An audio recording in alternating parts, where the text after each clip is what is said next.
Good evening. So ఈరోజు welcome to Aurora IAS. This is doctor Srihari Kakarla.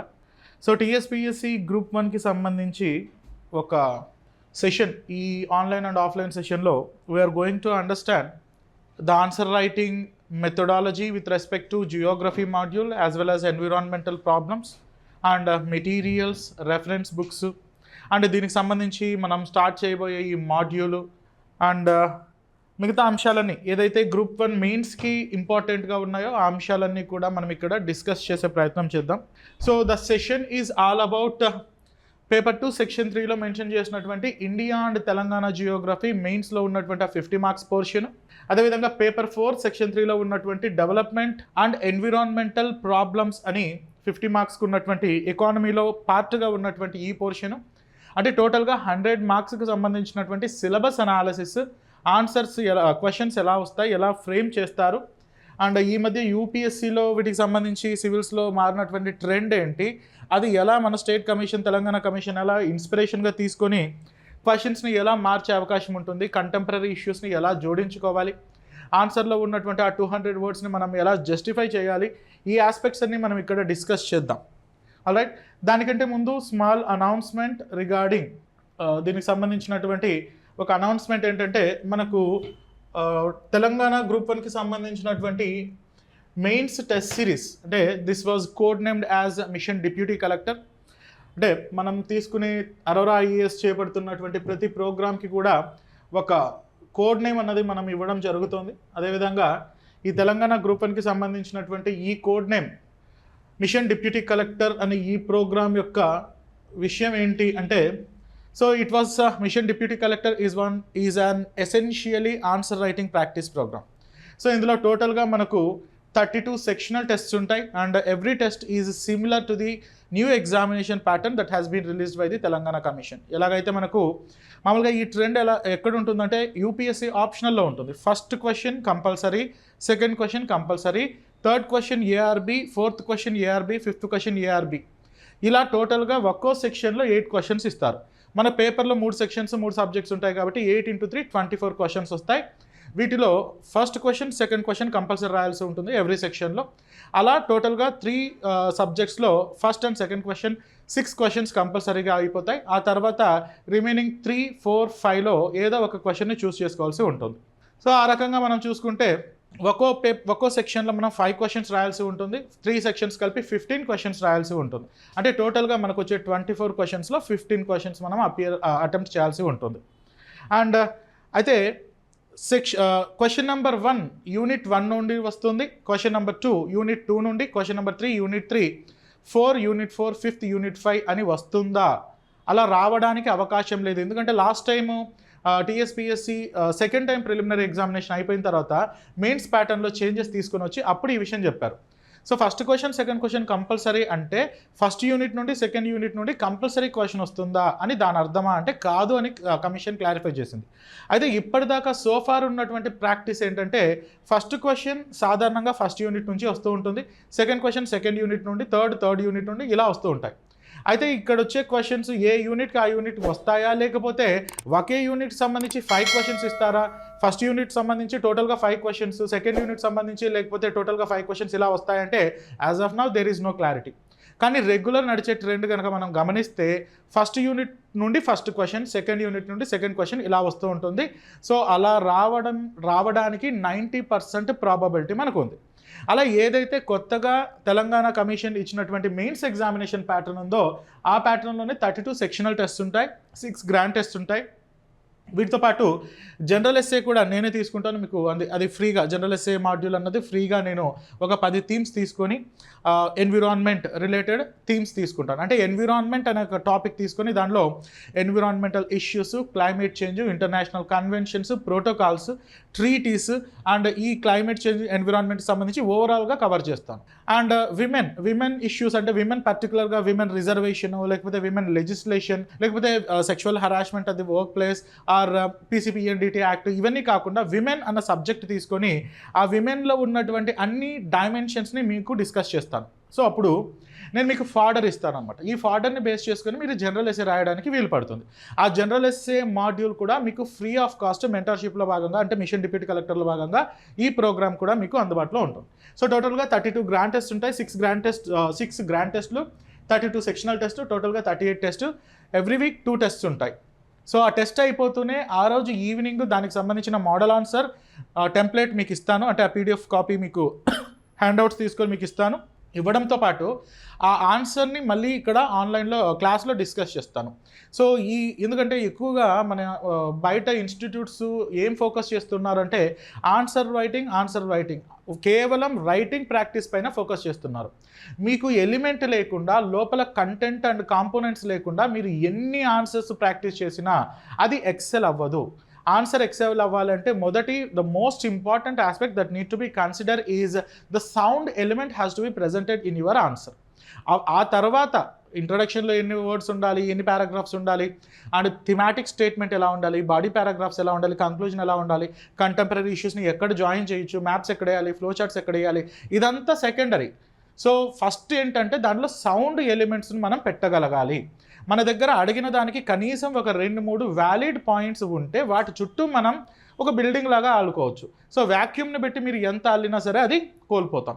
అందుకని ఆన్సర్ని మీకు ఇచ్చినటువంటి ఆ క్వశ్చన్కి సంబంధించినటువంటి మోడల్ ఆన్సర్స్ని కూడా ఆ రోజు ఈవినింగే డిస్కస్ చేయడం జరుగుతుంది. సో అలా మోడల్ ఆన్సర్స్ డిస్కస్ చేసిన తర్వాత మీకు కూడా టెంప్లెట్ ఇచ్చేస్తాను, ఆ పీడిఎఫ్ కాపీ హ్యాండ్అవుట్ ఇస్తాను, మీరు చూసుకొని ఎన్రిచ్ చేసుకుంటారు. ఆ తర్వాత దాన్ని పర్సనల్గా ఎవాల్యుయేట్ చేసి టీమ్ అరోరా ఐఏఎస్ దాన్ని ఎవాల్యుయేట్ చేసి మీకు ఆన్సర్స్ ఇస్తూ ఉంటారు.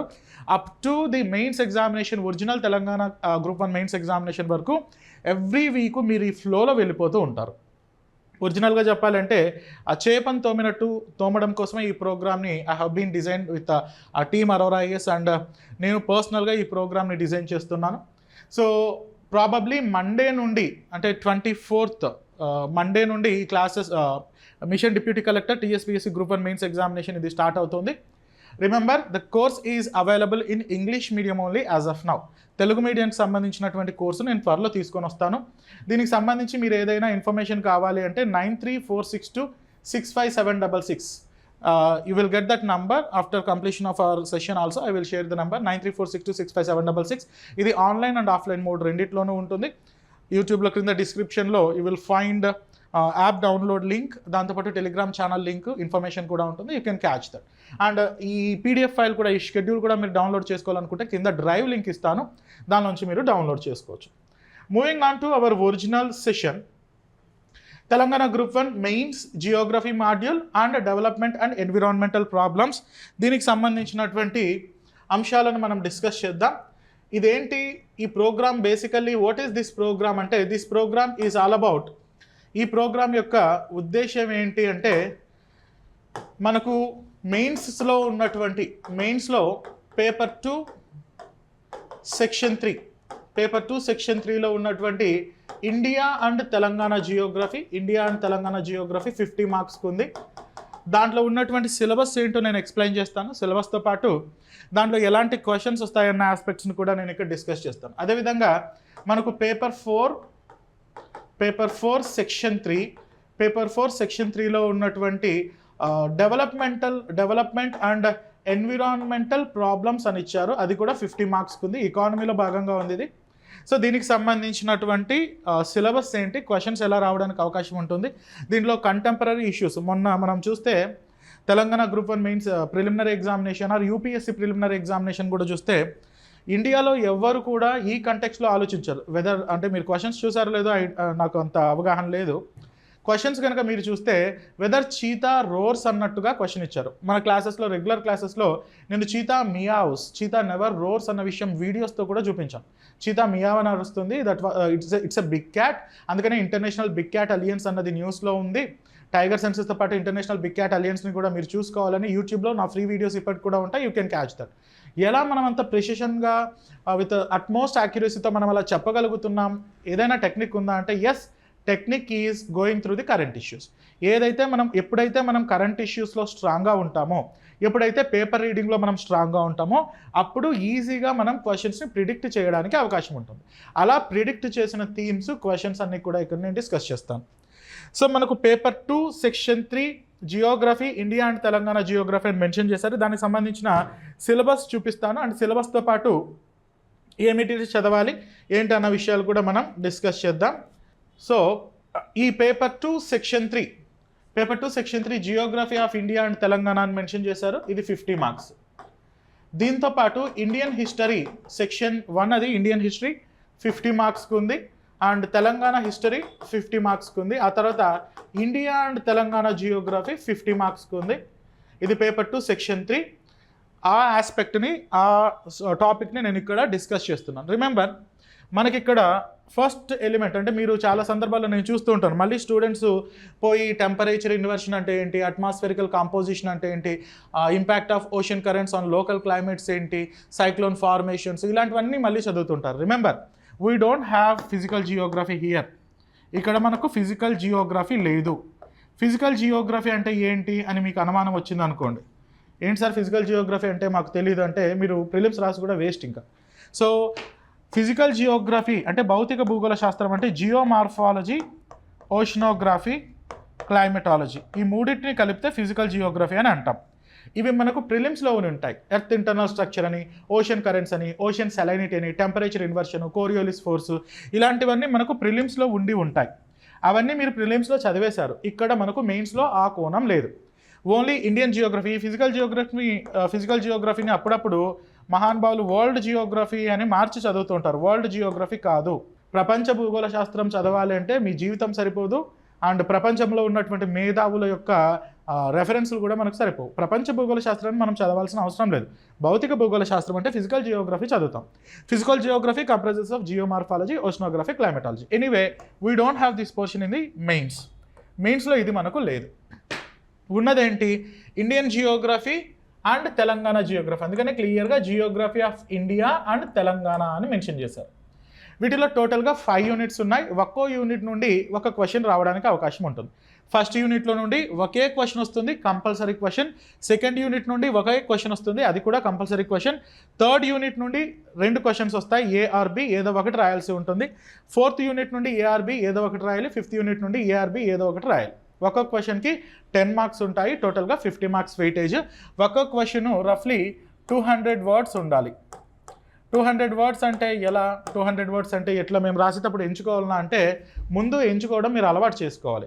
లేదంటే సింపుల్గా ఒక లెజిబుల్ నార్మల్ హ్యాండ్ రైటింగ్ ఉన్న పర్సన్ అయితే ఒక సైడ్ A4 షీట్ అంతా నిండిపోయి అటు సైడ్ 3/4 వస్తుంది, లేకపోతే అటు సైడ్ కూడా నిండిపోతుంది. అది ఒరిజినల్గా ఒక 200 వర్డ్స్ నార్మల్ హ్యాండ్ రైట్. పెద్ద పెద్ద బుల్లెట్స్ లాగా బండ రాళ్ళతో రాసినారనుకోండి, అప్పుడు 2-3 పేజెస్ పోయినా ఆశ్చర్యపోయిన అవసరం లేదు. నార్మల్గా 1 పేజ్ ఒక సైడ్ నిండిపోయి ఇంకొక సైడ్ 3/4 వస్తుంది, అది 200 వర్డ్స్. అలా కాకుండా ఇప్పటి నుండే మీరు ఒక ఎగ్జాక్ట్గా 190 to 210 మధ్యలో మేము రాయడం అలవాటు చేసుకోవాలి, టైం సేవ్ అవుతుంది. ఎలా అంటే మీరు రాస్తున్నటువంటి టెస్ట్ సిరీస్లో మీరు ప్రాక్టీస్ చేస్తున్నటువంటి క్వశ్చన్కి ఈచ్ అండ్ ఎవ్రీ వర్డ్ని క్యాలిక్యులేట్ చేయండి, ఇంక్లూడింగ్ ఈజ్లు, వాజ్లు, ఆర్లతో సహా అన్నింటినీ క్యాలిక్యులేట్ చేయండి. 200 వర్డ్స్ రావాలి. ఎగ్జాక్ట్గా 200 వర్డ్స్ దగ్గర ఆపలేం కాబట్టి 190 to 210 ఆ మార్జిన్లో ఉంటుంది. అలా అయినా మీరు గుర్తుపెట్టుకోవచ్చు. ఎందుకు ఇలా చెప్పాల్సి వచ్చిందంటే యూపీఎస్సీలో 15 మార్క్స్ క్వశ్చన్స్ ఉంటాయి, 12 మార్కర్ క్వశ్చన్స్ ఉంటాయి. 12 మార్కర్ క్వశ్చన్స్కి 15 మార్కర్ క్వశ్చన్కి రఫ్లీ 250 వర్డ్స్ రాస్తూ ఉంటారు. అండ్ 12 మార్క్స్ క్వశ్చన్కి రఫ్లీ 220 వర్డ్స్ వరకు 200 to 220 వర్డ్స్ వరకు రాస్తూ ఉంటారు. ఇది 10 మార్కర్ క్వశ్చన్ కాబట్టి 180 to 200 వరకు రాస్తే సరిపోతుంది. దీంట్లో ఒకసారి సిలబస్లోకి వెళ్దాం. What are the syllabus components that has been given. Syllabus విషయానికి వస్తే నేను ఆల్రెడీ మెన్షన్ చేసినట్లుగా మనకు Indian geography and Telangana geography 2 mention చేశారు. సో దాంట్లో తెలంగాణ జియోగ్రఫీ అండ్ ఇండియన్ జియోగ్రఫీలో ఏ జియోగ్రఫికల్ ఆస్పెక్ట్స్ మెన్షన్ చేశారు. Geography can be divided into, నార్మల్గా ఎప్పుడైనా సరే జియోగ్రఫీని 2 కాంపోనెంట్స్గా డివైడ్ చేయొచ్చు. Geography can be divided into 2 components. One is physical geography, భౌతిక భూగోళ శాస్త్రం. రెండోది హ్యూమన్ అండ్ ఎకనామిక్ జియోగ్రఫీ, మానవ మరియు ఆర్థిక భూగోళ శాస్త్రం అని. బేసిక్గా Geography it self can be divided into 2 areas. One is physical Geography that includes climatology, oceanography, geomorphology. And human and economic Geography that includes distribution of the population, growth trends of the population, migration patterns and people problems, urban areas, urban problems, rural problems, literacy problems, ఇవన్నీ human జియోగ్రఫీలో చదువుతాం. Economic జియోగ్రఫీలో agriculture, industries, transport, distribution of the minerals and resources ఇవి కూడా దీంతో కలుపుతాం. ఎందుకంటే మనిషి లేకుండా ఎకానమీ అవసరం ఉండదు, ఎకానమీ లేకుండా మనిషి యొక్క సస్టెనెన్స్ కూడా ఉండదు. అందుకని హ్యూమన్ అండ్ ఎకనామిక్ జియోగ్రఫీ అనేది ఎప్పుడు కూడా ఇంటిగ్రేట్ అయి ఉంటుంది. సో ఇలా physical geography and economic and human జియోగ్రఫీని 2 కాంపోనెంట్స్గా మనం డివైడ్ చేయొచ్చు. ఈ physical and human and economic జియోగ్రఫీలో Indian human and economic geography ఉండొచ్చు, Pakistan human and economic geography ఉండొచ్చు, Australia human and economic geography ఉండొచ్చు. అదేవిధంగా ఆస్ట్రేలియా ఫిజికల్ జియోగ్రఫీ ఉండొచ్చు, ఆఫ్రికా ఫిజికల్ జియోగ్రఫీ ఉండొచ్చు, స్విట్జర్లాండ్ ఫిజికల్ జియోగ్రఫీ ఉండొచ్చు. అలానే మనం ఇక్కడ ఏం చూస్తున్నామంటే Indian physical geography, original physiography లేదు, ఒరిజినల్ క్లైమేటాలజీని మీరు చదవాల్సిన అవసరం లేదు, ఒరిజినల్ ఓషనోగ్రఫీని చదవాల్సిన అవసరం లేదు. You have to study climate with respect to India, you have to study oceans with respect to India. So భారతదేశ భౌతిక భూగోళ శాస్త్రం ఉంది, తెలంగాణ భౌతిక భూగోళ శాస్త్రం ఉంది, భారతదేశ ఆర్థిక భూగోళ శాస్త్రం ఉంది, ఇండియన్ ఎకనామిక్ జియోగ్రఫీ ఉంది, అండ్ ఇండియన్ హ్యూమన్ జియోగ్రఫీ ఉంది, Telangana economic Geography, Telangana human Geography కూడా మనకు ఉంది. దీంతో పాటు అడిషనల్గా హైదరాబాద్ జియోగ్రఫీ కూడా ఉంది. అంటే నేను సిలబస్లోకి వెళ్ళడానికి ముందు సిలబస్కి సంబంధించినటువంటి ప్రిమైసెస్ గురించి I'm trying to explain here. So దీంట్లో ఫస్ట్ యూనిట్ కనుక ఒకసారి మనం అబ్జర్వ్ చేస్తే, if you see the first యూనిట్లో ఏ కాంపోనెంట్స్ ఉన్నాయంటే Indian physical settings. First unit డైరెక్ట్గా మెన్షన్ చేశారు, భారతదేశానికి సంబంధించినది ఇండియన్ ఫిజికల్ సెట్టింగ్స్ అంటే భారతదేశ ఉనికి మరియు క్షేత్రీయ అమరిక. ఈ భారతదేశ ఇండియన్ ఫిజికల్ సెట్టింగ్స్, భారతదేశ ఉనికి మరియు క్షేత్రీయ అమెరికా మీరు ప్రిలిమ్స్లో ఎలా చదివింటారంటే ఇండియాస్ లాటిట్యూడినల్ ఎక్స్టెంట్ ఏంటి, ఇండియాస్ లాంగిట్యూడినల్ ఎక్స్టెంట్ ఏంటి, ఇండియాస్ నేబర్స్ ఎవరు, నేబర్స్తో ఉన్నటువంటి పంచాయతీలు ఏంటి, what are the disputes, border disputes with respect to India and Pakistan, India and China, India Bangladesh, India Bhutan, ఈ ఆస్పెక్ట్స్ చూసింటారు. ఈ ప్రిలిమ్స్లో చదివినటువంటి ఈ ఆస్పెక్ట్స్ని ఇప్పుడు మెయిన్స్లో చదువుతారు. India's location and physical settings అన్నది మెయిన్స్లో మీరు చదువుతారు. దీన్ని ఎలా చదువుతారు? క్వశ్చన్ ఇలా రావచ్చు, ఫిజికల్ సెట్టింగ్స్ మళ్ళీ ఇక్కడ పాకిస్తాన్తో ఎంత బార్డర్ని పంచుకుంటున్నాం, రాడిక్లిఫ్ లైన్ ఏ ఇయర్లో అడాప్ట్ చేసుకున్నాం, ఇలాంటి ఆస్పెక్ట్స్ ఉండవు. ఇక్కడ ఇదే ఫిజికల్ సెట్టింగ్స్ పైన క్వశ్చన్ ఎలా వస్తుందంటే ఇలా రావచ్చు, India has been located at a strategical point in south east Asia connecting north Asia and the central Asia, connecting central Asia and south east Asia. Discuss the economical and defense strategical importance of India with respect to its location అని అంటారు. అప్పుడు పాకిస్తాన్తో ఇంత border ఉంది, చైనాతో Galwan issue నడిచింది, Doklam issue నడిచిందంటే పని జరగదు. అక్కడ మీకు ఏం కావాలి? ఎసెన్స్ కావాలా. ఆ ఎసెన్స్ని ఎప్పుడు తీసుకుంటారు? ప్రిలిమ్స్లో మీరు తీసుకోలేరు. అది ప్రిలిమ్స్లో మనం అలా చదవడం మొదలు పెడితే ఒక జీవితం సరిపోదు. అందరూ అంటూ ఉంటారు ప్రిలిమ్స్కి మెయిన్స్కి కలిపి చదవాలి, ఏది విభజించకూడదు, అంతా ఇంటిగ్రేట్ చదవాలి. మోసం, అది నాశనం అయిపోతారు, భస్మం. ఎందుకంటే prelims, the way of understanding preliminary question is all together different from the mains examination. There is no integrated plan. Prelims separate. ప్రిలిమ్స్లో మీరు చదివే విధానం, for instance if you are reading Laxmikanth చదువుతున్నప్పుడు ఏదో ఒక ఆర్టికల్ 356 అని చదివినప్పుడు మీకు ఇమీడియట్గా ప్రెసిడెంట్ రూల్ అని గుర్తొస్తుంది. So state emergency, president rule, failure of constitutional machinery, ఇవి గుర్తొస్తుంది. ఆ పాయింట్ ఆర్టికల్ మీకు గుర్తుండాలి. Implications of state emergency on the fundamental rights అన్నప్పుడు మీకు టోటల్ ఓవరాల్ ఎసెన్స్ గుర్తు రావాలి. ఆ ఎసెన్స్ని మీరు చదివి ప్రిలిమ్స్కి వెళ్తే కష్టం. సో కాబట్టి మెయిన్స్కి చదివే విధానం ఆల్ టుగెదర్ డిఫరెంట్గా ఉంటుంది. ప్రిలిమినరీ ఎగ్జామినేషన్స్ చదవాల్సిన పద్ధతి కూడా డిఫరెంట్గా ఉంటుంది. సో ఇక్కడ ఇండియాస్ లొకేషన్ అండ్ ఫిజికల్ సెట్టింగ్స్లో ఇలాంటి క్వశ్చన్స్ వస్తాయి. ఆ తర్వాత ఇండియన్ ఫిజియోగ్రఫీ, భారతదేశ నైసర్గిక స్వరూపం. ఇండియన్ ఫిజియోగ్రఫీలో what are the different types of mountains. For instance మనం ఎప్పుడు చూస్తూ ఉంటాం Indian physiographically India can be divided into 5 units. Triple tectonic division అని ఒకటి ఉంది. ఆ తర్వాత India has been divided into 5 units అని చెప్పి నేను చెప్పాను కదా ఇదివరకు మీకు. I have already mention that point.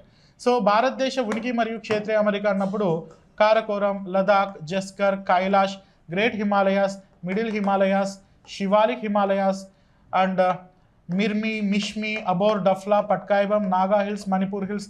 This all together is called as first ఫిజియోగ్రాఫికల్ unit northern mountains. ఈ నార్దర్న్ మౌంటైన్స్ పైన క్వశ్చన్స్ ఎలా వస్తాయంటే discuss the ఓరోజనీ of Himalayan mountains or with the help of Tethys geosynclinal theory discuss the orogeny of Himalayas. Tethys అవినీతి సిద్ధాంతాన్ని అనుసరించి హిమాలయ పర్వత శ్రేణుల ఆవిర్భావాన్ని చర్చించండి అని క్వశ్చన్ ఇస్తారు. మీరు ఇదే క్వశ్చన్ని ప్రిలిమ్స్లో ఎలా చదివింటారు? కారకోరం ఎక్కడుంది, అండ్ జస్కర్ ఏ స్టేట్స్లో ఎక్స్టెండ్ అయి ఉంది, అండ్ లేకపోతే బుర్జిలా నాథులా, షిప్కిలా లాంటి పాసెస్ ఎక్కడున్నాయన్నది చదివింటారు. కానీ ఇక్కడ అలా కాదు. హిమాలయన్ మౌంటైన్స్ యొక్క ఓరోజిని ఏంటి అని అడుగుతున్నారు. ఇది చాలా డెప్త్ అండర్స్టాండింగ్ ఉండాల్సినటువంటి అంశం. ఆ తర్వాత హిమాలయన్ మౌంటైన్స్ యొక్క క్లైమటలాజికల్ సిగ్నిఫికెన్స్ ఏంటి అని అడుగుతారు. హిమాలయ పర్వత శ్రేణుల యొక్క శీతోష్ణ స్థితిపరమైనటువంటి విశిష్టత. What is the climatological significance of Himalayan mountains or what is the monsoonal importance of the Himalayan mountains, ఈ ఆస్పెక్ట్ అడగడానికి అవకాశం ఉంటుంది. దానిలోనే హిమాలయన్ మౌంటైన్స్ యొక్క వైల్డ్ లైఫ్ ఇంపార్టెన్స్ను కూడా అడగడానికి అవకాశం ఉంటుంది.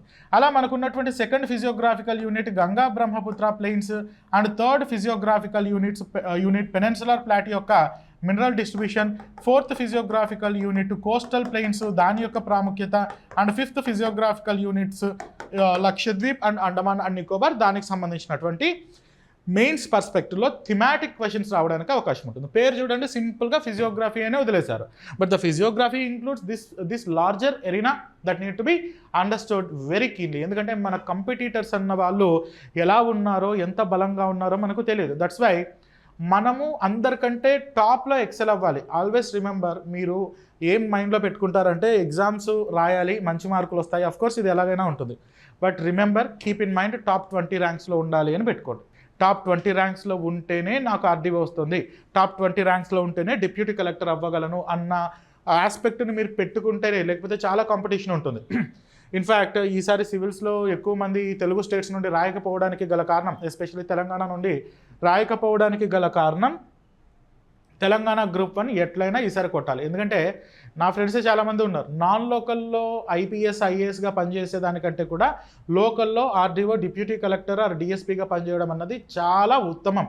ఎక్కడో ఊర్లో నాగాలాండ్లో మావిడ ఐఏఎస్ ఆఫీసర్ అని మీ పేరెంట్స్ చెప్పుకున్నా ఎవరు పెద్ద వాల్యూ ఇవ్వరు.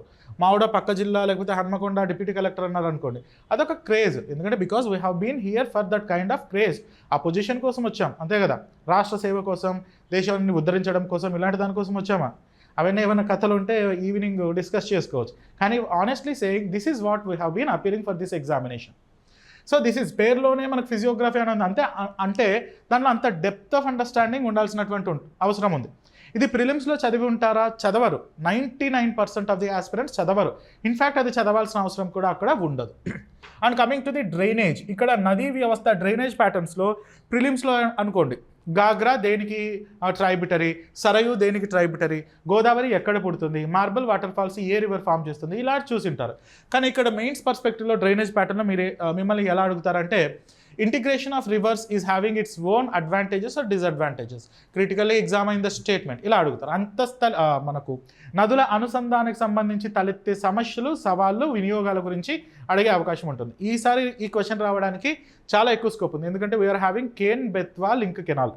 కేన్ బెత్వా లింక్ కెనాల్ అన్నది న్యూస్లో ఉంది కాబట్టి ఇంటిగ్రేషన్ ఆఫ్ ది రివర్స్ అన్నది ఎక్కువగా అడగడానికి అవకాశం ఉంటుంది. అండ్ నదుల అనుసంధానంలో డ్రైనేజ్ సిస్టంలో ఇంకొక మోస్ట్ ఇంపార్టెంట్ క్వశ్చన్ ఏంటంటే, differentiate between Himalayan river system and the peninsular river system. Himalaya నదీ వ్యవస్థ మరియు ద్వీపకల్ప నదీ వ్యవస్థ మధ్య తేడాలను చర్చించండి అన్న క్వశ్చన్ కూడా రావడానికి అవకాశం ఉంటుంది.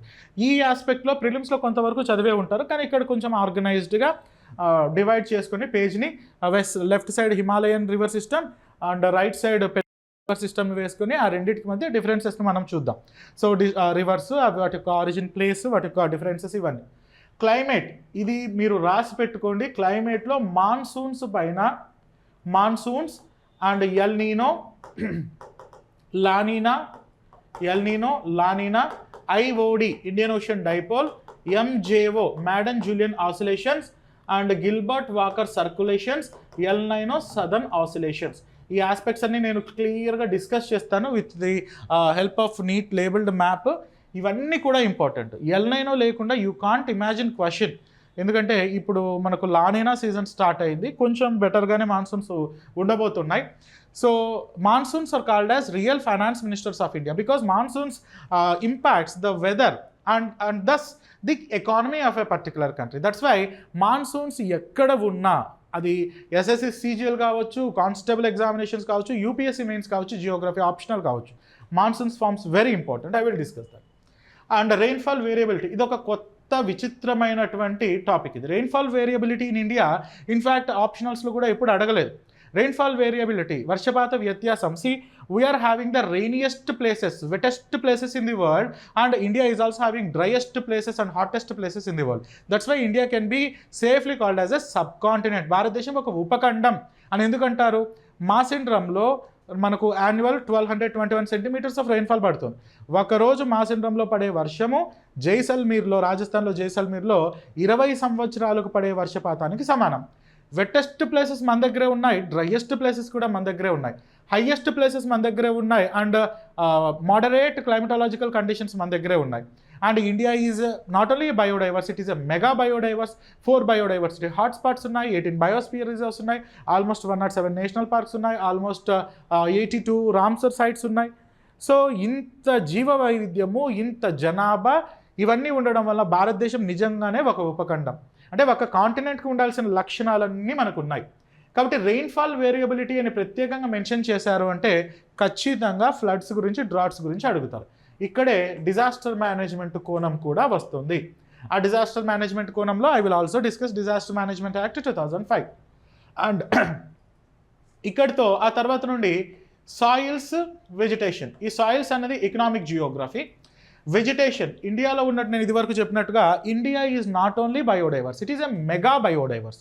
మన దగ్గర different types of rainfall patterns ఉన్నాయి, డిఫరెంట్ టైప్స్ ఆఫ్ మౌంటైన్స్ ఉన్నాయి, దీంతో different types of animal species ఉన్నాయి. క్రిటికల్లీ ఎండేంజర్డ్ యానిమల్ స్పీషీస్ నుండి అబండెంట్గా దొరికే డీర్ స్పీషీస్ వరకు ఉన్నాయి.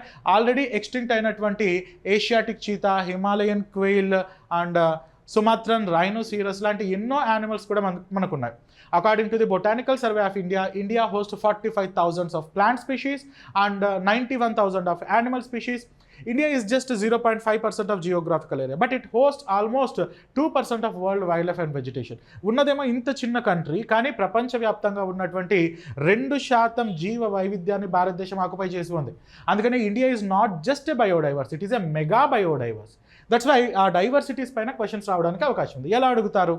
Critically examine the recent changes in the Wildlife Protection Act. Do you accept that the Wildlife Protection Act 1972-2022 amendment will reach for the good conservation efforts? ఇటీవల వన్యప్రాణి సంరక్షణ చట్టానికి చేసినటువంటి సవరణలు సంరక్షణను అత్యధికంగా చేపట్టడానికి వీలు పడుతుంది, చర్చించండి, ఇలా అడుగుతారు. చాలా క్రిటికల్ కోణంలో మీరు ప్రిపేర్ అయితేనే అక్కడ మనం హ్యాండిల్ చేయగలం. లేదు నార్మల్గా సింపుల్ క్వశ్చన్స్ వస్తాయంటే మొన్న కూడా చూసాం కదా, wild life protection act, biodiversity act, acts ఇచ్చి యాక్ట్స్ని ఇయర్స్తో మ్యాచ్ చేయమన్నారు. Of course my students are very safe. నేను ప్రతి ఒక్కటి డిస్కస్ చేశాను ఫ్రీ వీడియోస్లోనే, యూట్యూబ్లో ఉంటాయి మీకు ఆ videos, you can go through that. Wild life and degradation ఇవన్నీ చూస్తాం. వైల్డ్ లైఫ్ ప్రొటెక్షన్ యాక్ట్ చూస్తాం, నేషనల్ పార్క్స్ చూస్తాం, and wild life sanctuaries, biosphere reserves ఇవన్నీ చూస్తాం. సో ఆ తర్వాత ఇక్కడ నుండి చూడండి మేజర్ మినరల్స్, ఇక్కడ నుండి ఎకనామిక్ జియోగ్రఫీ స్టార్ట్ అయిపోయింది. ఎకనామిక్ జియోగ్రఫీలో soils, minerals and their distribution, దీన్ని ఇలా అడగడానికి అవకాశం ఉంటుంది. North India is the granary of India. ఉత్తర భారతదేశం అన్నది భారతదేశ ధాన్యాగారం లేదా భాండాగారం. Whereas peninsular India is the ratnagarbha. దక్షిణ భారతదేశం లేదా ద్వీపకల్ప భూభాగం అన్నది రత్నగర్భ. చర్చించండి, ఇలా అడుగుతారు. అంటే నార్దర్న్ ప్లెయిన్స్ అగ్రికల్చరల్ ఇంపార్టెన్స్ని కలిగి ఉన్నాయి, అండ్ పెనిన్సులర్ ప్లాటూ మినరలాజికల్ ఇంపార్టెన్స్ని కలిగి ఉన్నాయి. రెండింటిని బ్యాలెన్స్ చేయండి, ఆర్ రెండింటి మధ్య ఉన్న డిఫరెన్సెస్ని చర్చించండి అనే కంటెక్స్లో అడుగుతున్నారు. Northern India is granary and that is Annapurna, and southern India is ratnagarbha because of its minerals. అంటే పెనిన్సులర్ ప్లాట్యూకి, గంగా బ్రహ్మపుత్ర ప్లెయిన్స్కి ఉన్నటువంటి డిఫరెన్సెస్ని రాయమని క్లియర్గా అడుగుతున్నారు. అవి ముందు తెలుసుకోవాలి. అక్కడేమి ర్యాండమ్గా స్పాంటేనియస్గా గుర్తు రావడానికి మనమేమి జాగ్రఫర్స్ కాదు, జాగ్రఫీలో ఫిలాసఫీ ఏం చేయలేదు మనం. కాబట్టి ఖచ్చితంగా మనం ముందుగా ఫాడర్తో రెడీగా ఉంటేనే 12 నిమిషాల్లో రాయాల్సి ఉంటుంది ఒక ఆన్సర్. ఆల్రెడీ మీరు టైం అంతా తినేసి ఉంటారు. ఆ ముందు క్వశ్చన్కి ఇంకొక 3 నిమిషాలు తినింటారు, అండ్ మీకు ఎఫిషియెంట్గా మిగిలింది 9 మినిట్సే. దాంట్లో 1 నిమిషం క్వశ్చన్ చదువుతారు, అర్థం కాదు, మళ్ళీ చదువుతారు, ఏదో అర్థమవుతుంది, రాస్తూ ఉంటారు, అప్పుడు మళ్ళీ చదువుతారు. ఎఫిషియెంట్గా మీకు 7 నిమిషాలే ఉంటుంది. 7 నిమిషాల్లో 200 వర్డ్స్ని భర్తీ చేయాలి. రైటింగ్లో లెజిబిలిటీ మిస్ కాకూడదు, బ్యూటీ మిస్ కాకూడదు, మళ్ళీ మ్యాప్స్, ఫ్లో చార్ట్స్ పడాలి.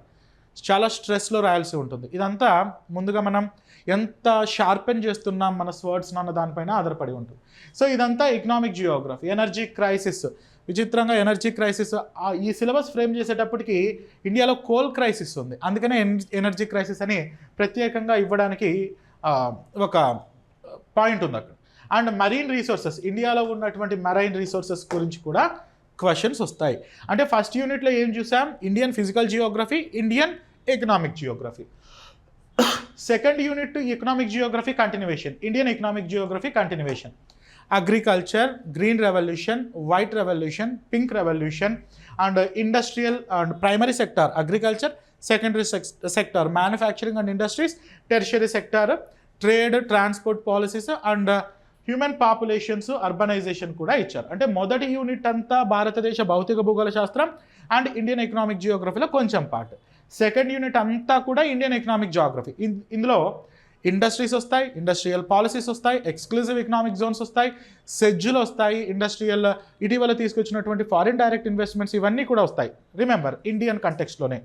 ఇక్కడ మీరు రాసి పెట్టుకోండి బాండ్ పేపర్ మీద, గ్రీన్ రెవల్యూషన్ మీద ఖచ్చితంగా క్వశ్చన్ వచ్చి తీరుతుంది. రీజన్ మీకు కూడా తెలుసు. Why green revolution is very important this time?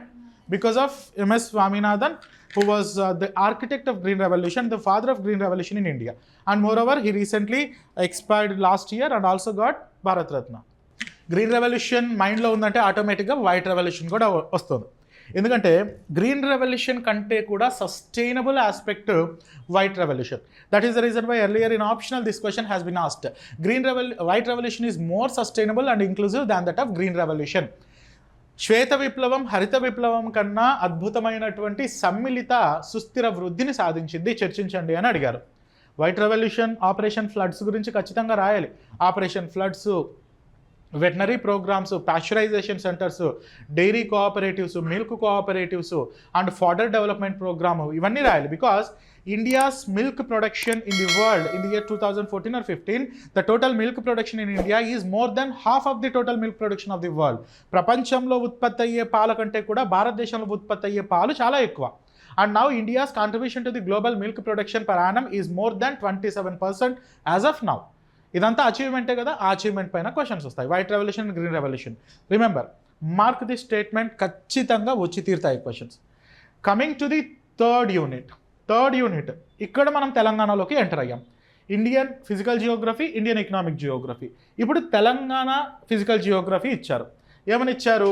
Geography of Hyderabad state. ఇక్కడ ఇండియన్ ఫిజికల్ సెట్టింగ్ అని ఇచ్చారు కదా, the same thing has been asked here also. Geographical extent of Hyderabad. ఏదైతే ఇండియాలో డ్రైనేజ్, ఫిజియోగ్రఫీ, క్లైమేట్ అడిగారో, తెలంగాణలో కూడా drainage, climate, physiography, location and physical settings ఇవన్నీ అడిగారు. అండ్ ఏదైతే మేజర్ మినరల్స్ ఇన్ ఇండియా అని అడిగారో, similarly major minerals and the distribution in case of Telangana అని అడగడం జరిగింది.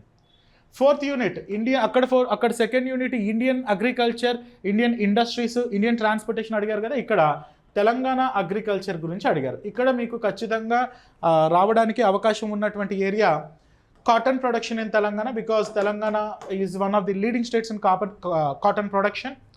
అండ్ కాటన్ ప్రొడక్షన్తో పాటు రీసెంట్గా ఉన్న న్యూస్లో ఉన్నటువంటి agroclimatic zonalization, agroclimatic zones in Telangana, దీనిపైన క్వశ్చన్స్ రావడానికి అవకాశం ఉంటుంది. First unit Indian physical geography, second unit Indian economic geography, third unit Telangana physical geography, fourth unit Telangana economic geography. And coming to the fifth unit, this is Hyderabad geography. This is one exclusive area where you don't find resources anywhere. ఎక్కడ కూడా మీకు దీనికి సంబంధించిన మరి నా దగ్గర ఎలా దొరికాయి? నేనేమన్నా హైదరాబాద్ పైన రీసెర్చ్ చేశాను? How would I know? అంటే నా ఫ్రెండ్స్ని పట్టుకొని, ఆఫీసర్స్లు వాళ్ళని వీళ్ళని పట్టుకొని, లైబ్రరీస్ అక్కడక్కడ తిరిగి ప్యాచ్లుగా ఉన్న ఇన్ఫర్మేషన్ని నేను క్రోడీకరించాను. ఎక్కడ దొరకలేదు. For instance urbanisation in Telangana రాష్ట్రంలో పట్టణీకరణ పద్ధతులు ఇండియాలో మనకు తెలుసు. తెలంగాణ 2014లో డివైడ్ అయింది, తెలంగాణ 2014లో ఫామ్ అయింది, అండ్ 2021 సెన్సెస్ రాలేదు. మరి అర్బనైజేషన్ ప్యాటర్న్ ఎట్లా తెలుస్తుంది అంటే, దీనికి స్క్రాంబుల్డ్గా ఉన్నటువంటి పాయింట్స్ అన్నిటిని జోడించుకొని ట్రెండ్స్ని డిరైవ్ చేయడానికి it took almost 1 week for me. And spatio temporal changes, దీనికైతే మీకు ఇంకా ఎక్కడా resources. Spatio temporal changes, geography అంటేనే స్పేషియో టెంపోరల్ చేంజెస్. అదేంటి? స్పేషియో అంటే ఏంటి, టెంపోరల్ అంటే ఏంటి, అవసరం లేదు. స్పేషియో టెంపోరల్ చేంజెస్ అంటే how a place has been changing with the change of the time, with the change of the space. ఆ స్పేస్ ఎలా మారుతుంది. ఒకప్పుడు గుడిసెలతో ఉన్నటువంటి ఇండస్ వ్యాలీ సివిలైజేషన్ ఇప్పుడు పెద్ద పెద్ద బిల్డింగ్స్తో తయారైపోయింది. ఒకప్పుడు జనావాసాలు లేనటువంటి హైదరాబాద్ అన్న ఈ సిటీ ఇప్పుడు కాంక్రీట్ జంగిల్ లాగా మారిపోయింది. ఇది స్పేషియల్ చేంజ్. ఎలా జరిగింది? టైం వలన జరిగింది. హైదరాబాద్లో అలా జరిగినటువంటి మార్పులు ఏంటి అని అడుగుతున్నారు. ఇక్కడ మనకు సాలార్జంగ్ రిఫార్మ్స్ నుండి చదవాల్సి ఉంటుంది. చెప్తాను. సాలార్జంగ్ రిఫార్మ్స్ నుండి హైదరాబాద్ అన్నది ఎలా డెవలప్ అయింది, జిహెచ్ఎంసీ నుండి ఇప్పుడు గ్రేటర్ హైదరాబాద్ మున్సిపల్ కార్పొరేషన్ నుండి రీసెంట్గా పేరు మార్చారు, గ్రేటర్ హైదరాబాద్ సిటీ కార్పొరేషన్ అని సంథింగ్. సో అంతవరకు జరిగినటువంటి ఆ చేంజెస్ గురించి మనం ఇక్కడ మాట్లాడతాం. And urban growth and migration in Hyderabad నుండి వచ్చినటువంటి ఈ వలసలు, ఈ పద్ధతులు, evolution phases of urban growth and transformation of Hyderabad to a modern cosmopolitan city. Cosmopolitan ante the place where the people having different nationalities and beliefs has been living. దాన్ని cosmopolitan అని అంటాం. Cosmopolitan, metropolitan, వీటికి differences కూడా నేను అక్కడ చెప్తాను context వచ్చినప్పుడు. హైదరాబాద్లో ఆఫ్రికన్స్ ఉంటారు, పాకిస్తానీస్ ఉంటారు, శ్రీలంకన్స్ ఉంటారు, అమెరికన్స్ ఉంటారు. ఒక కాస్మోపాలిటన్ సిటీగా హైదరాబాద్ ఎలా అభివృద్ధి చెందింది. To understand a kind of historical context as also I will discuss that safely. And ఈ ర్యాండమ్గా మీకు పాయింట్లు విసిరేయడమే కాదు, దాన్ని ఆర్గనైజేషన్లో ఎలా పెట్టాలని కూడా నేను డిస్కస్ చేస్తాను. Primacy of Hyderabad, primate city concept అని జియోగ్రఫీ ఆప్షనల్లో ఒకటి ఉంటుంది, హెక్సగోనల్ మోడల్ అని ఒకటి ఉంటుంది. ఏదైనా ఒక సిటీ అన్నది గ్రో అవ్వాలి అంటే ఆ సిటీకి ఉండాల్సిన లక్షణాలు ఏంటి అన్న దానిపైన ఇది ఉంటుందన్నమాట.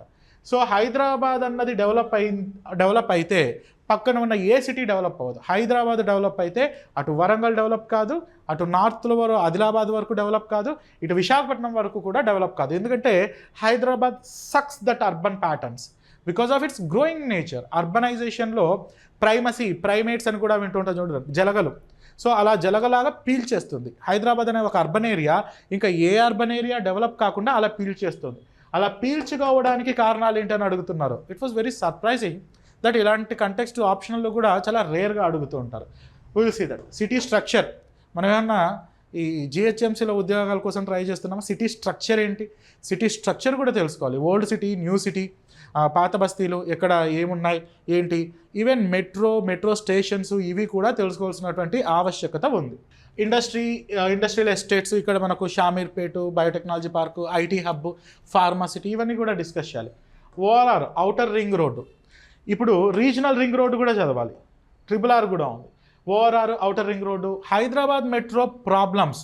ఇటీవల Hyderabad metro chairman, LNT chairman Hyderabad మెట్రోకు ఉన్నటువంటి కొన్ని ప్రాబ్లమ్స్ గురించి కూడా కొంచెం ఇన్ఫర్మేషన్ ఇచ్చారు. I have downloaded that from the Hyderabad metro website, మీరు కూడా డౌన్లోడ్ చేసుకోవచ్చు. I will keep all these aspects in organised pattern so that you can understand and you can directly represent the same answer which I give in the classroom. Okay. And GHMC, HUDA, జిహెచ్ఎంసీకి హుడాకు differences, GHMC role ఏంటి, HUDA role ఏంటి అని కూడా అడిగారు. దాంతోపాటు విచిత్రంగా Hyderabad metropolitan development plan 2031, ఇది ఎవరైనా రియల్ ఎస్టేట్ వాళ్ళు చదువుకుంటారు, రియల్ ఎస్టేట్ వాళ్ళు చెప్తారు. ఇది ఏంటి మెట్రో డెవలప్మెంట్ ప్లాన్ అంటే ఎక్కడెక్కడ లేఅవుట్లు వేయాలనుకుంటున్నారు, ఇవన్నీ ఉంటాయి దాంట్లో. అది కూడా అడిగారు. We could not deny direct question from this Hyderabad metro development plan 2031. Hyderabad metro development authority, Hyderabad as a tourist centre, medical tourism, religious tourism, natural tourism and pharma tourism, biotechnological tourism, IT tourism, religious tourism and excursion tourism and honeymoon టూరిజంతో సహా Hyderabad as a global touristic hub. దీనికి ఉండే ఆ geographical factors ఏంటి అన్న విషయం చూడాలి. నార్మల్గా బయట దొరికే పుస్తకాలు, బయట మీరు ప్రిలిమ్స్తో ఉన్నటువంటి నాలెడ్జ్తో దీన్ని మీరు సాధించలేరు. ఎందుకంటే ఇక్కడ మీరు ఈ లోతుని నేను ఎందుకు చెప్పాల్సి వచ్చింది అంటే, ఆల్మోస్ట్ 50 minutes టైం తీసుకుని ఎందుకు చెప్పానంటే, మీరు అంత సింపుల్గా తీసుకునే సిలబస్ కాదు. పాలిటీ అనుకోండి, బుక్కులు దొరుకుతాయి, రాసుకుంటారు, ఏదో సబ్జెక్ట్స్ రాసుకుంటారు. కానీ జియోగ్రఫీలో చాలా క్రిటికల్ కోణాలు ఉన్నాయి. అందుకనే దీనికి సంబంధించి మీరు కొంచెం లోతుగా, ఇన్డెప్త్గా అనాలిసిస్ చేస్తేనే మీరు చదవడానికి అవకాశం, మంచి ఆన్సర్స్ రాయడానికి అవకాశం ఉంటుంది. నేను ఇచ్చే ఈ క్వశ్చన్స్ డిస్కస్ చేసేదాన్ని బేస్ చేసుకొని దాదాపుగా 35 నుండి 38 మార్క్స్, 50కి 35 నుండి 38 మార్క్స్ రావడానికి అవకాశం ఉంది. వై నాట్ 50 అనొద్దండి, అదంతా అలా అన్నం చాలా ప్రమాదకరం, మీరు కూడా చూసే ఉంటారు. అలాంటివి ఏమి ఉండవు. 50కి 50 రావాలి అలా ఆశించడం కూడా తప్పు, ప్రాబ్లం. కాబట్టి 35 to 38 మధ్యలో వస్తే, అంటే ప్రతి సెక్షన్లో కూడా మీరు 35 వచ్చాయనుకోండి, దాని అర్థం ఏంటి, 105 into 6 పేపర్స్ టాప్ 20లో ఉండడానికి ఎలాంటి డౌట్ ఉండదు. కాబట్టి ఇది రియలిస్టిక్ ప్యాటర్న్. దీంతోపాటు మరి రెఫరెన్స్ బుక్లో ఏం చదవమంటారు అంటే, రెఫరెన్స్ బుక్లో మోస్ట్ అథెంటిక్ బుక్ ఏంటంటే India and Telangana Geography question and answers by doctor Srihari Kakarla అని ఒక బుక్ దొరుకుతుంది. ఎవరైనా అని అనుకోవద్దండి, నేనే. సో డాక్టర్ శ్రీహరి కాకర్లా అనే బుక్ ఉంటుంది. ఇంగ్లీష్ మీడియంలో ఉంటుంది, తెలుగు మీడియంలో ఉంటుంది. ఆ బుక్ బయట మీకు బుక్ స్టాల్స్ ఉంది, అప్డేటెడ్ కాపీ. ఆ బుక్ తెప్పించుకోండి, దానిలో క్వశ్చన్ అండ్ ఆన్సర్స్ ఉంటాయి. అదే మన క్లాస్కి అటెండ్ అయినటువంటి స్టూడెంట్స్కి అయితే నేను థీమ్ అయిపోతుంది, దానిపైన క్వశ్చన్ చెప్తాను, ఆ క్వశ్చన్ ఎలా రాయాలో కూడా డిస్కస్ చేస్తాను. ఇది సరిపోదు మీకు అని అనిపిస్తే అప్పుడు మీరు సెకండ్ రెఫరెన్స్ కింద తెలుగు అకాడమీని చదవండి. Telugu academy book, Telugu medium వాళ్ళైతే తెలుగు అకాడమీ చదవండి. ఇంగ్లీష్ మీడియం వాళ్ళైతే సెలెక్టివ్గా డిఆర్ కుల్లర్ సార్ బుక్ని చదవండి. Telangana Geography English and Telugu medium రెండిట్లో ఉంది, అది మీరు చదవండి. దీంతోపాటు ఎకనామిక్స్ సర్వేను, స్టాటిస్టికల్ అబ్స్ట్రాక్ట్ని, బడ్జెట్ని కూడా మీరు మేనేజ్ చేసుకుని చదవాల్సి ఉంటుంది. ఇది జియోగ్రఫీ మాడ్యూల్కి సంబంధించినటువంటిది. ఇది ఆన్లైన్లో ఉంటుంది. ఈ కోర్స్ మాడ్యూల్ మనకు 24th నుండి సోమవారం నుండి స్టార్ట్ అవుతుంది. సోమవారం సాయంత్రం 6 గంటలకు బ్యాచ్ స్టార్ట్ అవుతుంది. ఎవ్రీడే 2 hours క్లాసెస్ ఉంటాయి. థీమ్స్ డిస్కస్ చేసిన తర్వాత ఇమీడియట్గా మీకు కొన్ని క్వశ్చన్స్ ఇస్తాను, ఆన్సర్స్ ప్రాక్టీస్ చేపిస్తాను. ఇంగ్లీష్ అండ్ తెలుగు మీడియం రెండిట్లోనే ఉంటుంది. It's a bilingual class. Online ఉంటుంది, ఆఫ్లైన్లో ఉంటుంది. ఆఫ్లైన్లో కావాలనుకున్న వాళ్ళు you can attend to the Aurora IAS campus in Hyderabad. ఆన్లైన్లో కావాలనుకున్న వాళ్ళు కాకర్లా అకాడమీ అనే యాప్ని మీరు డౌన్లోడ్ చేసుకోవచ్చు. Link has been provided in the description. And for any other information, you can contact on this number 9346265766. ఎన్ని రోజుల్లో కంప్లీట్ అవుతుంది అని $1 million క్వశ్చన్ ఉంటుంది ఆస్పిరెంట్స్కి. నాకు తెలిసి ఒక 1.5 months అని అనుకుంటున్నాను. 5 units కవర్ చేయడానికి 1.5 months పడుతుంది. ఆన్సర్స్, క్వశ్చన్స్, ఇవాల్యుయేషన్స్, ఇందులో జియోగ్రఫీకి సంబంధించి క్లాస్తో పాటు హోలిస్టిక్ మెంటర్షిప్ కూడా ఉంటుంది. అంటే నేను ఆన్సర్స్ ఎలా రాయాలి, క్వశ్చన్స్ ఎలా వస్తాయన్న విషయాన్ని కూడా డిస్కస్ చేస్తాను. ఓకే, ఇది జియోగ్రఫీకి సంబంధించినటువంటి ఆస్పెక్ట్. అండ్ మన డిస్కషన్లో next area paper 4 section 3. Paper 4 section 3లో ఎకానమీలో ఇచ్చినటువంటి డెవలప్మెంట్ అండ్ ఎన్విరాన్మెంటల్ ప్రాబ్లమ్స్. ఇది కూడా చాలా ఇంపార్టెంట్ సెక్షన్. అందరూ ఎకానమీలో ఇచ్చినారు కాబట్టి ఇది ఎకనామికల్ కోణం అని అనుకుంటారు. నో, ఎకనామికల్ కోణం కాదు. డెవలప్మెంట్ అంటే అది ఎకనామికల్ కోణంతో పాటు ఎన్విరాన్మెంటల్ కోణము, హ్యూమన్ జియోగ్రఫీ కోణం, అన్ని రకాలుగా కూడా దానికి ఇంపార్టెన్స్ ఉంటుంది. ఫస్ట్ ఆఫ్ ఆల్ ఈ డెవలప్మెంట్ అండ్ ఎన్విరాన్మెంటల్ ఇష్యూస్ అని చదవాల్సినప్పుడు what exactly mean by development and environmental issue అని అర్థం చేసుకోవాలంటే what is mean by development, అభివృద్ధి అంటే ఏంటి అంటే తెలుగులో దీన్ని తర్జామా చేస్తే మనకి ఏమైనా వస్తుందంటే అభివృద్ధి మరియు పర్యావరణ సవాళ్ళు లేదా సమస్యలు అని వస్తుంది. What is mean by development, what exactly mean by development, అభివృద్ధి అంటే ఏంటి అని అడిగాను అనుకోండి. What you can say what is mean by development, what is development or అభివృద్ధి అంటే that is the qualitative growth of particular prospectus. See, growth is a quantitative terminology. Last year 100 టన్నుల గోధుమ పండించాం, ఈ ఇయర్ 200 టన్నుల గోధుమ పండించాం. You have shown the growth, అది వృద్ధి. కానీ నువ్వు ఇంకొక 100 టన్నులు అడిషనల్గా పండించావు, మంచిది, సంతోషం. ఆ 100 టన్నుల గోధుమలు గతంలో ఎవరైతే ఆకలితో చనిపోతున్నారో, ఎవరైతే ఆకలితో నిద్రపోతున్నారో వాళ్ళకి ఈ గోధుమలు చేరాయా లేదా అన్నది development. So growth does not always leads to development. Development is a special economical perspective. అది ప్రత్యేకంగా తీసుకోవాల్సినటువంటి వృద్ధి. ప్రపంచ దేశాలంతా సస్టైనబుల్ డెవలప్మెంట్, ఇంక్లూజివ్ గ్రోత్ గురించి మాట్లాడుతుంటే మనం ఇంకా డెవలప్మెంట్ అని మాట్లాడుతున్నామంటే ఇదే India is a developing country అని చెప్పడానికి ఒక ఆధారం. సో డెవలప్మెంట్ అంటే ఏంటి అన్న ఆస్పెక్ట్ నుండి దీన్ని స్టార్ట్ చేయాలి. మీకు జాగ్రఫీ అయినా అంతో ఇంతో ఏదైనా హ్యాండిల్ చేయొచ్చేమో, కానీ ఇది మాత్రం చాలా దారుణమైన డ్రై ఏరియా. ఎక్కడెక్కడ అంటే దీనికి నేను తీసుకున్న ఎన్విరాన్మెంటల్ జియోగ్రఫీ బై సక్సేనా మీరు చదవచ్చు, and environmental Geography by Saxena and Indian economical డెవలప్మెంట్కి సంబంధించినటువంటి మనకు దతన్ సుందరం మిశ్రాన్ పూరి బుక్లో కొన్ని ఏరియాస్ని తీసుకోవచ్చు. And Indian economical problems, Indian economy by Sanjeev Verma sir, ఆ బుక్ కూడా మీరు చదవచ్చు. అండ్ అవన్నీ ఎందుకు నాకు రిస్క్ అంటే క్లాస్లో నేను చెప్పే క్వశ్చన్ అండ్ ఆన్సర్స్ మీరు చదువుకుంటే సరిపోతుంది. ఇక్కడ డైరెక్ట్గా నేను ఇందాక చెప్పాను చూడండి, ఎన్విరాన్మెంట్ వర్సెస్ డెవలప్మెంట్, పర్యావరణం మరియు అభివృద్ధి.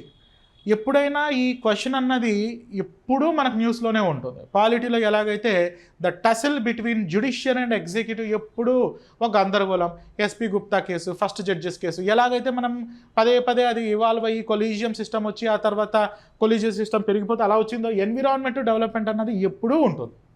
పర్యావరణానికి మనం అభివృద్ధి కోసం పర్యావరణాన్ని పాడు చేస్తూ ఉన్నాం. పర్యావరణం ముఖ్యమా, అభివృద్ధి ముఖ్యమా? రెండిటి మధ్య ఆ సమతుల్యత, ఆ ఈక్విలిబ్రియంని ఎలా తీసుకురాగలుగుతావు అన్నదే first unit. Definition of the environment. ఇక్కడ ఎన్విరాన్మెంట్ అంటే ఏంటి? సో సింపుల్గా చెప్పాలంటే ఎన్విరాన్మెంట్, ఎన్విస్ అన్నది French word. Environment is whatever surrounding what? Surrounding an యానిమలా, సరౌండింగ్ ఏ ట్రీయా, సరౌండింగ్ ఏ హ్యూమన్ బీయింగా? No, whatever surrounds. అది దేన్నైనా సరే, అది ఇంటి చుట్టూ ఉన్న వాతావరణం కావచ్చు, చెట్టు చుట్టూ ఉన్న వాతావరణం కావచ్చు. Environment means environs which is surrounding and it comprises of biotic and abiotic factors. అందులో ఉన్నటువంటి జీవ మరియు అజీవ కారకాల చేత నిర్మితమైనటువంటి ఆ ఆవరణాన్నే పర్యావరణం అని అంటాం. ఈ ఎన్విరాన్మెంట్ అన్న దానికి సంబంధించి మీనింగ్ చాలా ఇలాబరేట్గా తెలుసుకోవాల్సి ఉంటుంది. అప్పుడే మనం ఆన్సర్స్ని ఇక్కడ రాయడానికి అవకాశం ఉంటుంది. Environmentalism very important. Environmentalism you can find in Saxena book. నేను దాన్ని క్రోడీకరిస్తాను, తీసుకొని I will convert into environmentalism. దాంట్లో ఉన్నటువంటి కొన్ని థాట్స్, జియోగ్రఫికల్ థాట్స్ ఉంటాయి, ఎన్విరాన్మెంటలిజం థాట్స్ ఉంటాయి అన్నమాట. మొన్న జాగ్రఫీ ఆప్షనల్ యూపీఎస్సీలో లాస్ట్ ఇయర్ డీప్ ఎకాలజీ అని అడిగారు. మామూలుగా షాలో ఎకాలజీ అడుగుతారు. అసలు ఎకాలజీ అంటే ఎకాలజీ అని చూసాం, కానీ డీప్ ఎకాలజీ, షాలో ఎకాలజీ ఇలా ఉంటాయా అంటే ఉంటాయి. డీప్ ఎకాలజీ అంటే అది ఎథిక్స్ అనమాట. ఫర్ ఎగ్జాంపుల్, చెట్లను మీరు కాపాడాలి కదా, అడవుల్ని కాపాడండి అని మనకు ఇప్పటిదాకా చెప్తున్నారు కదా, ఎందుకు కాపాడాలి అని అడిగాను అనుకోండి. What is the foremost reason you tell to me? ఎందుకు చెట్లను కాపాడాలి? What is the necessity of అడవుల్ని కాపాడడం? What is the necessity? అందుకనే కదా, అంటే బెనిఫిట్ ఇస్తుంది కాబట్టి కాపాడుతున్నారు. బెనిఫిట్ ఇవ్వకపోతే నరికేస్తారు. అంటే you are very selfish person, isn't it? So that is what the philosophy. అంటే చెట్లు ఆక్సిజన్ ఇస్తున్నాయి కాబట్టి కాపాడుతున్నాం, లేకపోతే నరికేస్తాం. చెట్లు కాబట్టి కాపాడాలన్నా, ఆక్సిజన్ ఇస్తున్నాయి కాబట్టి కాపాడాలన్నా అన్నది ఎథికల్ యాంగిల్. అందుకనే ఎన్విరాన్మెంట్ కాదు, ఎన్విరాన్మెంటలిజం. ఇజం అంటే ఫీలింగ్, ఫిలాసఫీ. సో ఎన్విరాన్మెంటలిజం గురించి చదవాలి. And environmental protection policy, environmental impact assessment వస్తుంది, ఎన్విరాన్మెంటల్ ప్రొటెక్షన్ యాక్ట్ 1986 వస్తుంది, అండ్ ఎన్విరాన్మెంటల్ పాలసీ ఇన్స్ట్రుమెంట్స్. ఇక్కడ environmental impact assessment and central pollution control board, constitutional judgements like Vellore municipality case, MC Mehta, Taj trapezium case, and Delhi union territory administrator versus others New Delhi case. ఇలాంటి కొన్ని constitutional cases and constitutional articles, కొన్ని sections, ప్రియాంబుల్తో సహా చాలా అంశాలు ఇక్కడ discuss చేయాల్సి ఉంటుంది.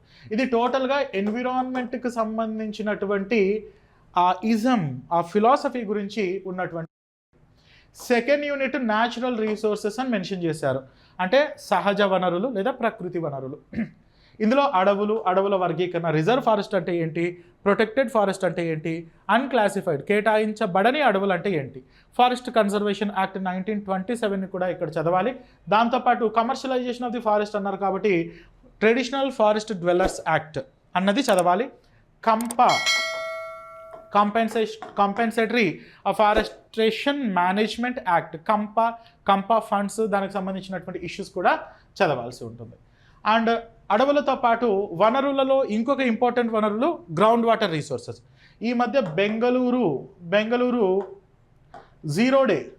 జీరో డే అన్నది జరిగింది, ఆఫ్రికాలో మన జరిగింది. జీరో డే అంటే that is the day where water supply has been stopped completely for 24 hours due to lack of availability of the water resources with that particular administrating authority. పట్టణ పరిపాలనా సంస్థ దగ్గర నీళ్లు లేక ఆ రోజు ఒక్క చుక్క కూడా పైపుల్లో వదలలేనటువంటి ఆ పరిస్థితి ఉన్నటువంటి రోజుని జీరో డే అని అంటాం. అలాంటి జీరో డే మనకు బెంగళూరు ఫేస్ చేసింది, అందుకనే వాటర్ రిసోర్సెస్ పైన క్వశ్చన్ రావడానికి అవకాశం ఉంటుంది. And competing demand for the water, ఇటీవల సెంట్రల్ వాటర్ కమిషన్ రిలీజ్ చేసినటువంటి రిపోర్ట్ ప్రకారం by 2035 Hyderabad is going to divide of any kind of under ground water resources. So హైదరాబాద్లో కూడా రాబో కాలంలో వాటర్ రిసోర్సెస్ అన్నవి పూర్తిగా లేకుండా పోతూ ఉన్నాయి. చాలా ప్రమాదకరమైనటువంటి స్థితి. కాబట్టి హైదరాబాద్ వాటర్ మేనేజ్మెంట్ పైన, వాటర్ రీసైక్లింగ్ పైన, వీటిపైన క్వశ్చన్స్ రావడానికి అవకాశం ఉంటుంది. అండ్ అగ్రికల్చర్, ల్యాండ్ రిసోర్సెస్, ఇక్కడ ఉన్నటువంటి వ్యవసాయం వలన తలెత్తే సమస్యలు, and with emphasis on Telangana. Normal overall ఎన్విరాన్మెంట్ని చదవాలన్నా అంటే no, you have to give more emphasis on Telangana. Hyderabad is such a place where 3 national parks has been present in a single urban area. No other state in India is having this kind of flexibility. భారతదేశంలో ఏ పట్టణ ప్రాంతంలో కూడా 3 జాతీయ పార్కులు లేవు. హైదరాబాద్లో మనకు 3 జాతీయ పార్కులు ఉన్నాయి. మహావీర్ హరిణ వనస్థలి అండ్ కాసుబ్రహ్మరెడ్డి అండ్ ఇంకోటి ఏంటి, what is the third national park? Mahavir Harina Vanasthali and Kasu Brahmananda Reddy national park. Just always forget that. అది కూడా మనకు రంగారెడ్డి జిల్లాలోనే ఉంటుంది. And Mrugavani national. సో ఈ ఫ్లెక్సిబిలిటీ వేరే సిటీస్కి లేదు. Hyderabad is having certain kind of that significance. అందుకని వాటిపైన కూడా క్వశ్చన్స్ రావడానికి అవకాశం ఉంటుంది. Coming to the third unit, it was completely core ecology and biodiversity. What is ecosystem? What is flow of energy? What is Lindeman's 10% rule? What is the food pyramid? What are the differences between food pyramids and food webs? And how the energy has been transported from the phototrophs? ఉత్పాదకాల నుండి వినియోగాల వరకు ఎన్ని అంచెల్లో ఉంటుంది? Trophic level అంటే nutritional level, పోషక స్థాయిలు ఎలా ఉన్నాయి? ఈ ఆస్పెక్ట్స్ ఈకోసిస్టమ్ అంతా డైరెక్ట్గా చదవాలి. అంటే కోర్ ఈకోసిస్టమ్, ఇకాలజీ, ఎన్విరాన్మెంట్, ఈకోసిస్టమ్కి సంబంధించినటువంటి కాంపోనెంట్స్ ఇవన్నీ చదవాలి. దీంతోపాటు బయోడైవర్సిటీ, జీవ వైవిధ్యం, alpha biodiversity, gamma biodiversity, beta biodiversity and బయోడైవర్సిటీలో ఉన్నటువంటి వివిధ కోణాలు, genetical diversity, species diversity, ecosystem diversity, ఇవన్నీ కూడా అంటే కోర్ ఇకాలజీ అండ్ బయోడైవర్సిటీ ఇక్కడ చదవాల్సి ఉంటుంది. And fourth unit environmental issues, problems పైన ఎక్కువగా ఫోకస్ చేసినట్లుగా మనకు తెలుస్తుంది.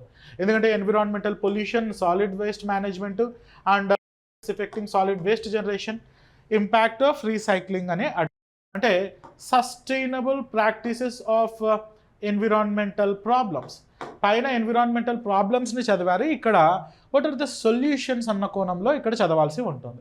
And fifth unit all together global, పేరుకి గ్లోబల్ అయినా సరే థింక్ లోకలీ, యాక్ట్ గ్లోబలీ అన్నట్టు మీరు తెలంగాణ పర్స్పెక్టివ్లో ఆలోచించుకుంటూ గ్లోబల్కి దీన్ని ముడిపెట్టాల్సి ఉంటుంది. Because Hyderabad is a global city, but that is our capital. That's why think locally. ఇక్కడ ఫార్మా సిటీ ఉంది. Hyderabad is global pharma outlet. Hyderabad is the global pharma company. We have been supplying 65% of the American medicines, medications has been produced in India, going from Hyderabad. Worldwide, 35% of the pharmaceuticals has been going from India. Telangana, Hyderabad is the pharma hub. In fact, that is the pharmaceutical or medical shop of the world. Hyderabad is the medical shop of the world. In that context, what are the pollution or the any kind of environmental challenges we are having in case of Hyderabad?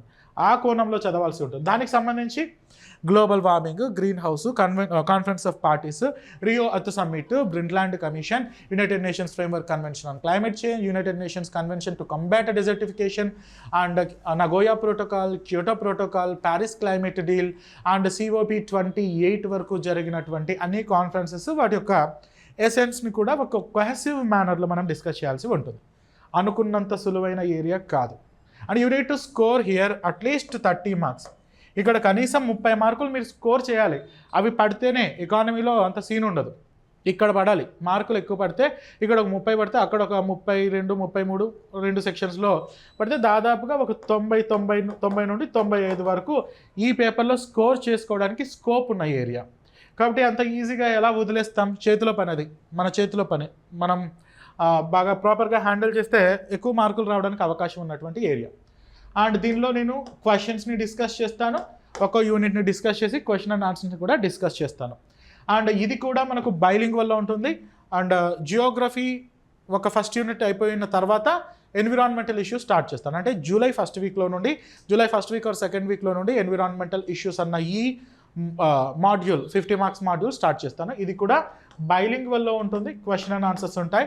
Every question and answer నేను మీకు hand out ఇస్తాను, మీ చేత రాపిస్తాను. I will show different articles, press information bureau, down to earth, Yojana, కురుక్షేత్రాలో ఉన్నటువంటి ఎలిమెంట్స్ని comprehend చేసి మీకు ఇచ్చే ప్రయత్నం చేస్తాను. ఆన్లైన్లోనూ ఉంటుంది, ఆఫ్లైన్లోనూ ఉంటుంది. It's a bilingual. ఆఫ్లైన్ అయితే మనకు అరోరా ఐఏఎస్ క్యాంపస్, ఆన్లైన్లో అయితే you have to download Kakarla academy. దీనికి సంబంధించినటువంటి ఫర్దర్ సమాచారం 9346265766 ఈ నెంబర్కి మీరు కాల్ చేయొచ్చు. ఓకేనా? ఇది ఎన్విరాన్మెంట్కి సంబంధించినటువంటి మాడ్యూల్.